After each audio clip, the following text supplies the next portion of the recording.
of the International Secret Police. Ceiling zero, ceiling zero, ceiling zero, ceiling zero,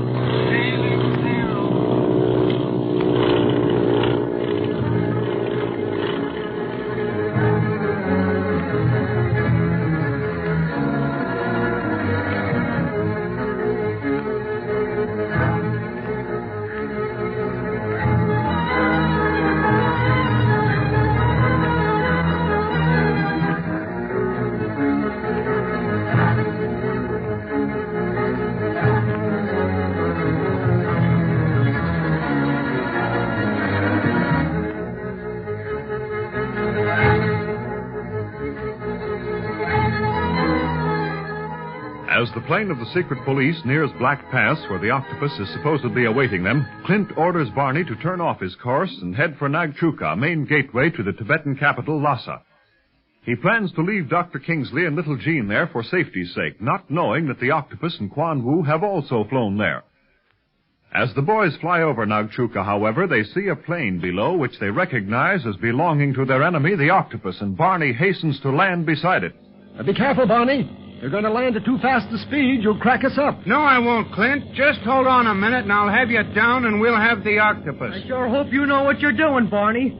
Look, people are running out from that building and looking at us. Well, I don't wonder. They probably think a lunatic is flying this plane. Hold tight. I'm setting her down.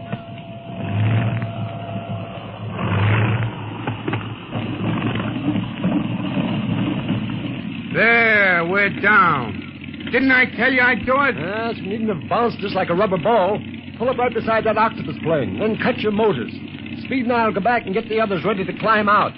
Okay. Better keep your guns handy in case the octopus saw us coming. Gee, Clint, do you really think we've got him cornered at last? Well, I don't know, Speed. You know how he is. Furthermore, the octopus may not be flying this plane himself. Perhaps it's just one of his band. Maybe. We'll soon find out. Hey, that really was a landing, fellas. What happened? Did Barney hit a bump? No, Bob, but we spotted an octopus plane, and we're taxiing up to it right now. An octopus plane? Oh, dear. I hope he isn't here. Golly, Gene, you ought to hope he is. He couldn't do anybody any harm here in Nagchuka. They're awful strict here and watch everyone. You have to know all about him before they let him go on through into Lhasa.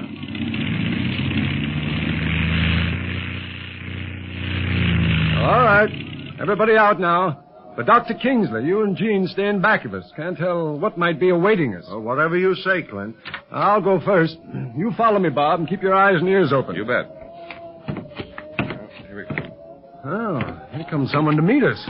Looks like some sort of an official. Well, we can save time, I guess, by asking him what he knows about this plane. Who are those fellas with him? Look like policemen. You take care of Jean and the doctor, Speed, and let us do the talking. Oh, okay. Say, this fellow doesn't look any too friendly, Clint. Don't worry about that, Bob. They're very careful here. Besides, he doesn't know who we are. Which of you is Clint Barlow? What? Well, I am, but how did you know? This is your plane? Well, it's the property of the International Secret Police. We came here... Is this all of your party? No, my aide, Barney Dunlap, is still inside the plane. Not anymore, pal. Who's this guy, the mayor? My name is Moo. Moo?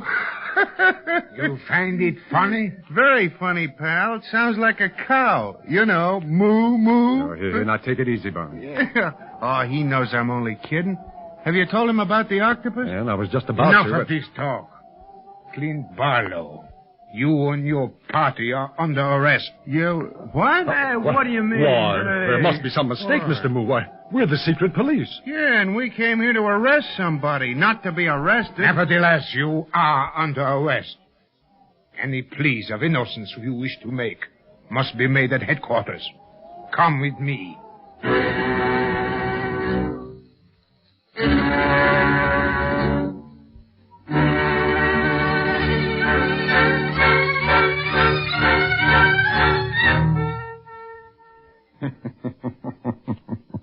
I can imagine how Clint Barlow feels at this moment, Quan Wu. Careful, Master. The chief of police is apt to return at any moment. It will take him a little time to see that our friends are safe in their cell. Meanwhile, we can talk freely.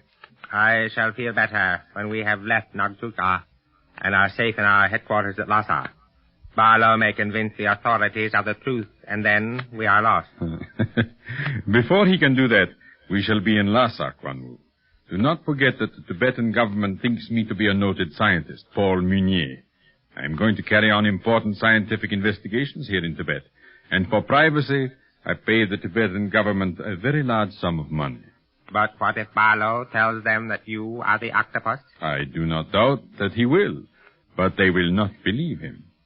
For you heard me tell the chief of police that instead of Barlow and the others being secret police as they claim, they are instead agents of a rival government, which seeks to discover my scientific experiments and carry them back to their own country. Enemy spies will use my inventions to destroy the civilization of the world. Yes, but clever as you are, Master, I am surprised that they believed you. Believed me? Quan Wu, with wars and rumors of wars thundering over the world, governments will believe anything. That is why crime thrives on war. The world is playing into my hand, Quan Wu, and someday I will be its absolute master. Yes, of course, Master. You look at me strangely. Do you think me insane? No, of course not. That is very wise of you, Quan Wu. And do not forget that you are supposed to be mute. Never utter a word when others than our own men are around to hear. I shall remember. I have found the right place at last to work from, Wu. Little is known about Tibet. Here I can enlarge my organization at will. I could build an empire here with no one to stop me. For always I have the excuse of science. Yes. The world will someday soon hear a great deal about the octopus. But what about the secret police? They will get word to the Hong Kong base and thus establish their identities and their innocence. Enough so to allow them to leave Tibet, Wu. But they can never enter Lhasa. I have told my story too well. We are protected by Tibet.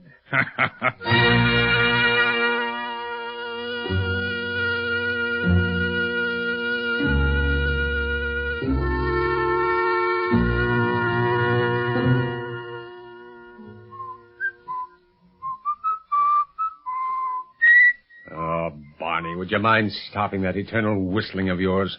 Things are bad enough in this jail without listening to that. I'm trying to be cheerful, Clint. This cell they stuck us in ain't no pleasure resort, so I'm doing my good deed to try and cheer you all up. You do a better deed by shutting up.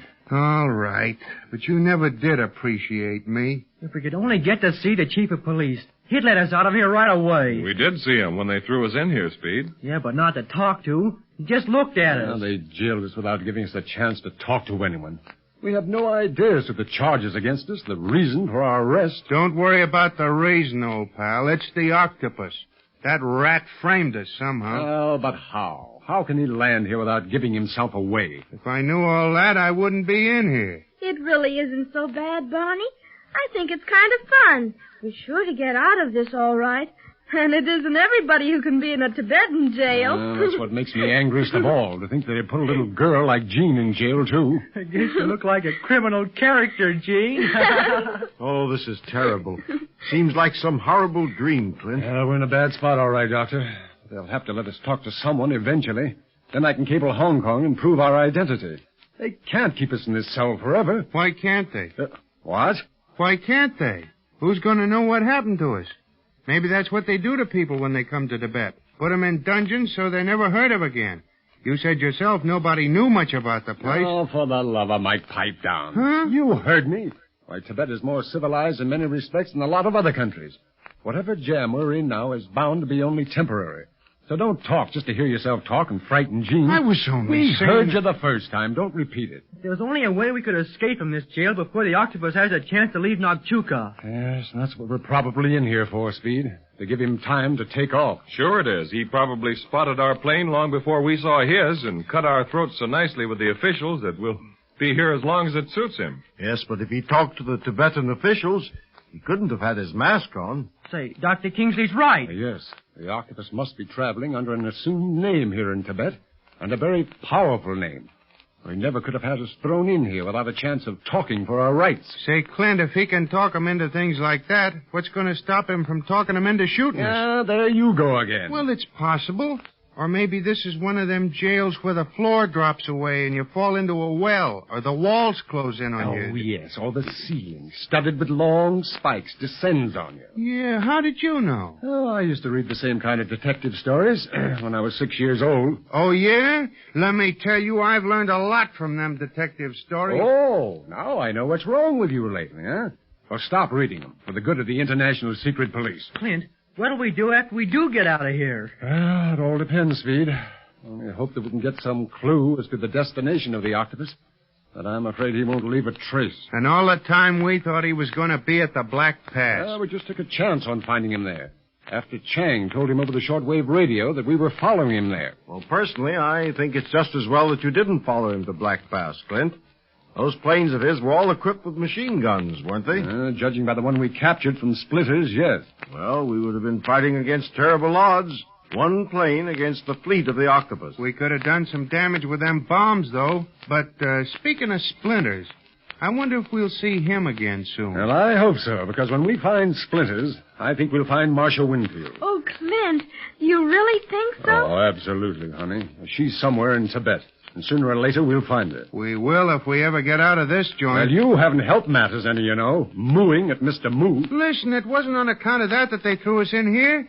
Anyhow, that guy's name was funny. Well, you'll hear a lot more strange names in Tibet, Barney, so you better get used to hearing them with a straight face for all our sake. Hey, is everybody against me? No, Barney. But when you go to a new country, you gotta be kind of careful how you act at first. And careful of what you say. Listen to who's talking. Listen, kid, I've laughed my way in and out of dozens of foreign countries. Listen, a plane. The octopus plane, I bet. Quick, let me get to the window.